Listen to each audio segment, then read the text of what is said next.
भारतीय सैन्य इतिहास में कुछ नाम ऐसे हैं जो हिम्मत और बलिदान का दूसरा नाम बन गए हैं। आज हम एक ऐसे ही नाम की बात करेंगे, कैप्टन विक्रम बत्रा। ये शब्द सिर्फ शब्द नहीं थे, ये कैप्टन बत्रा का अपने पिता से किया गया एक वादा था, और शायद ये शब्द उनकी आने वाली किस्मत की एक झलक भी थे। यहीं से उनकी कहानी की शुरुआत होती है। तो चलिए एक राष्ट्रीय हीरो बनने से पहले के विक्रम बत्रा को जानते हैं। वो नौजवान जो जिंदगी के एक ऐसे मोड़ पर खड़ा था जहां उसे दो बिल्कुल अलग रास्तों में से एक को चुनना था। उनका रास्ता देखें तो ऐसा लगता है जैसे ये बचपन से ही तय था। कॉलेज में एनसीसी ज्वाइन करने से लेकर भारतीय सैन्य अकादमी में चुने जाने तक उनका हर कदम उन्हें उनकी मंजिल के और करीब ले जा रहा था। और फिर आया वो पल जिसने उनके किरदार को हमेशा के लिए गढ़ दिया। एक तरफ थी मर्चेंट नेवी की शानदार नौकरी, अच्छा पैसा, और दूसरी तरफ थी देश की सेवा। उन्होंने निजी फायदे की जगह देश के लिए कुछ बड़ा करने का सपना चुना। जब वो 13 जैक राइफल्स में शामिल हुए तो बहुत जल्द ही उन्होंने एक ऐसा नाम कमा लिया जो कारगिल की पहाड़ियों में हमेशा के लिए गूंजने वाला था। वो नाम था शेरशाह। और ये सिर्फ एक कॉल साइन नहीं था, ये एक पहचान थी, एक सम्मान था जो उनके कमांडरों ने उनकी बेखौफ बहादुरी को देखकर दिया था। मैदान जंग में उनका खौफ कुछ ऐसा था कि दुश्मन के रेडियो सिग्नल्स पर भी ये चेतावनी गूंजने लगी थी कि शेरशाह आ गया है, संभल जाओ। अब वक्त था कारगिल युद्ध में उनकी पहली और सबसे बड़ी चुनौती का। मिशन था सामरिक रूप से बेहद अहम चोटी पॉइंट 5140 पर दोबारा कब्जा करना। ये एक लगभग नामुमकिन मिशन माना जा रहा था। उनकी रणनीति सचमुच कमाल की थी। उन्होंने एक ऐसे मुश्किल रास्ते से हमला किया जिसकी दुश्मन ने कल्पना भी नहीं की थी, और आमने सामने की लड़ाई में जीत हासिल की।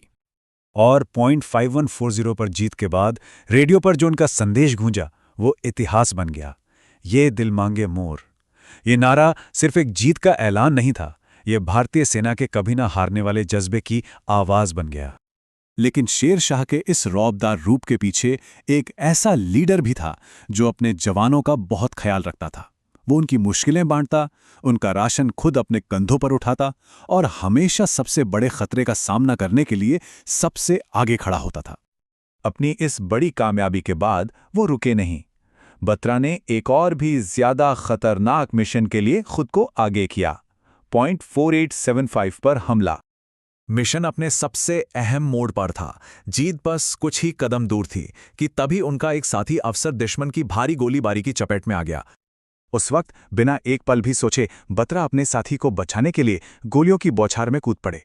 उन्होंने अपने एक सैनिक को पीछे करते हुए कहा, तू हट जा, पहले मैं जाऊंगा। और अपनी आखिरी सांसों तक लड़ते हुए उन्होंने अपने साथी की जान बचाई और अपने देश के लिए सर्वोच्च बलिदान दिया। उस वक्त उनकी उम्र सिर्फ 24 साल थी। कैप्टन बत्रा की कहानी उस पहाड़ी पर खत्म ही हुई। असल में वो तो एक अमर विरासत की बस शुरुआत थी। पूरे देश ने उनके इस बलिदान को सलाम किया।